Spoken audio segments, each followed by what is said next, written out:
The old light lid bulbs have been discontinued and are no longer being manufactured. A new light fixture has been manufactured to replace the old bulbs and is compatible with all Bunn Ultra machines. To install the new light lid bulb, follow these steps. Step 1. Remove both screws on top of the light lid using a Phillips head screwdriver. Step 2. Separate the top and bottom section of the light lid to expose the light lid bulbs. Step 3. Locate the two small screws securing the bulbs on each end.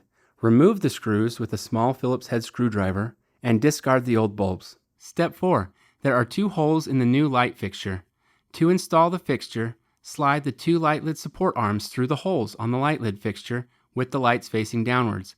Make sure that the fixture is aligned so that the cord is on the grooved side of the light lid as shown. Step 5. Screw in both small screws to secure the light fixture to the light lid. Step 6. Reattach the top and bottom section of the light lid and secure the larger screws back into the light lid. Step 7. Place the light lid on the machine and plug in the light lid cord.